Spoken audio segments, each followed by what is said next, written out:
Hello, I'm here with Esben and Elsa Almas, and we're going to talk about this new book that is going to be for Spanish people, Mexicans, or Latin America. I will ask these questions and then send the translation in the video. Okay, so how are you guys? Fine, fine. Nice to speak to Mexico. Yeah, good. Yes, we're very happy about the book that you have made. Yes. Thanks. Okay, so let's start with some questions so the people know what it's about the book. Okay, the first question is that one. Can you guys tell me about the book? What it's about? What you can say about it, please? It is a story of how we came to think about gender, not as a dysphoric experience, but as a euphoric experience. And it was you, Victor, who saw this development within the published papers that we had made. So, and it does change the atmosphere of thinking on gender from the dysphoric to the euphoric side. Yes, and I can say that it is a book that has contributions from many years. And the background is that I, as a psychologist and sexologist, 30 years ago, met Esben, who is a medical doctor and a sexologist and also a trans person. So we have had to figure out how to think about gender and trans issues, and both as persons, individuals, and also as clinicians. So this book would reflect some of the work that we have been doing during these years. And the basic idea is that I wasn't sick, but the textbooks sort of said that I was sick. So we needed to do something to give unusually gendered people a clean bill of health. Because a clean bill of health makes you healthy. To be made sick makes you sick. Yes. Thank you. That's so interesting. Yes, because like you guys know, in Mexico we had different approaches still now. So that's very important to know. And maybe we can go to the second question because that's important too. It's very related. What you guys think about this book will be important for the Spanish professional people, like people in the field, like doctors, psychologists, as you say, Elsa, sexologists, and all the people, as Esther said, that maybe can think about this this expression like pathologizing, right? Something like that. What do you guys think about? Tell us, please. I think that it will be very good if this book can reach professionals in Mexico and encourage them to meet their clients as healthy people and be curious and exploring and not judgmental. We have met many Mexican sexologists, and we know that they are very, very broad-minded, and they are well educated, and they have very good attitudes towards trans people. But I think that many in Mexico, as in Norway and Europe, will be stuck in the medical tradition and think about trans people as mentally ill, or that transgender is, or the incongruity is a mental disturbance. So we hope to stop that way of thinking.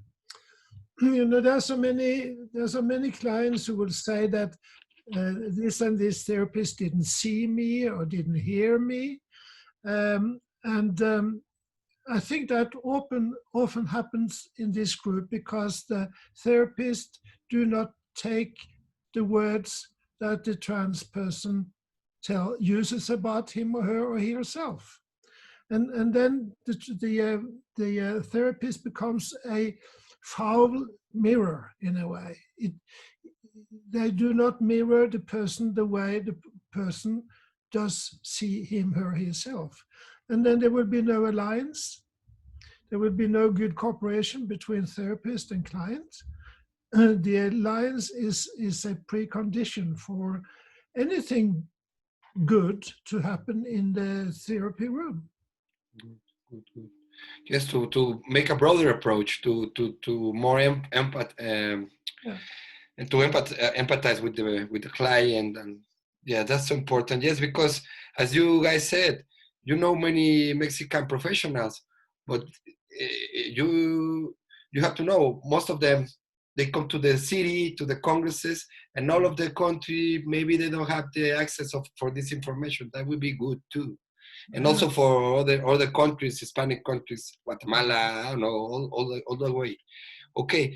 And what you guys think about this book will propose for Hispanic trans people? Do you think the Hispanic trans people could get some benefits of this book, some information? Yeah. Yeah, you know, this book introduces terms that are not ordinarily used, like gender talents, and to become trans gifted, and words like that. That does inspire people who experience gender incongruence. It inspires them in a very positive way. All of a sudden, you feel that you represent something important, something valuable, something that is really within the normal range of being human. And that's vitally important to be mirrored in a positive way, because your sense of happiness rests in what you receive from the medical society. And if you do not receive, your your happiness is halted, or you experience obstacles to what you really want in life. And at worst, they make you sick. Can I say something? Absolutely. Yes, because I think that it is very good for trans people to meet Esben and to see that Esben is a professional and a trans person, and with a happy life and a happy marriage and a happy work, and see that it is possible to be a trans person and have a good life. So I think that may be one important contribution. Yes, thanks. Yes, it's important to just to show some new examples, not always the example that is like so catastrophic kind of, or like so, you know, with big problems. Okay, I know you guys have been through for a lot, but as you said, now everything is good, everything is nice, and it's so example for many people, I think so. Okay, and then we go like for the, maybe it could be the last questions. What you guys think about this book will help both for the Hispanic people, but in general, not for professional, not for trans people, for everyone? What you guys this book will give? Yeah.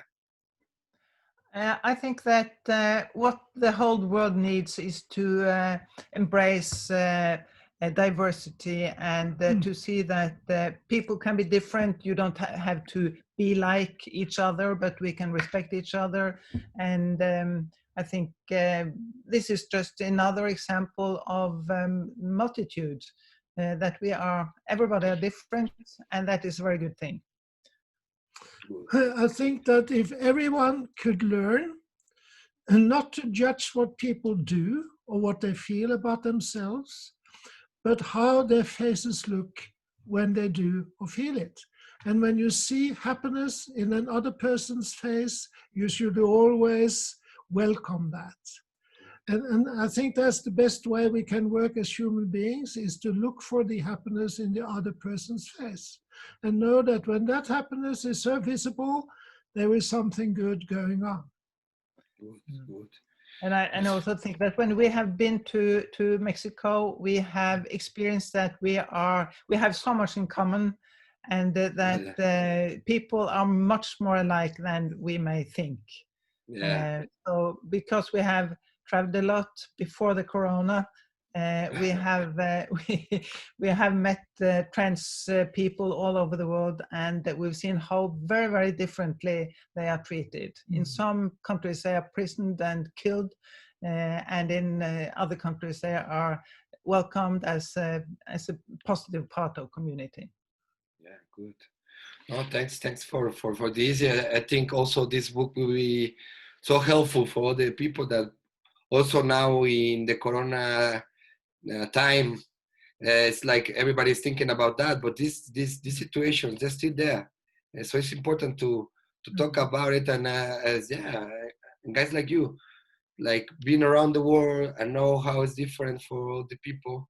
So yes, it's good to know. Like in Hispanic, or for example in Mexico, at least we're not so bad in some parts. Yeah. Hopefully we can grow this bigger.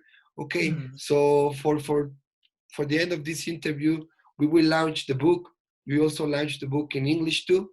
Yeah. Yes. Two versions, the Spanish one and the English one. So that would be so nice. You guys want to say something to finish the interview? Some last words about the book, about your... We learned once from a man from Namibia, never ask about culture or religion, ask about wishes and needs. And I think that in many families, we ask what you want, what you need. And if we could use that more also amongst people you do not know, people you haven't met before, to sort of sort out what are your wishes and what are your needs. Maybe I can be one who can meet some of those wishes and some of those needs. We will have a better world, also for transgender people. Yeah, good, thanks. I agree. Okay, so thank you guys. I will put this with the translation so everybody can know about this, and then we keep in contact. So send you a big hug from Mexico to Norway. Happy to see you guys. You're fabulous, Victor. Thank you very much, Victor.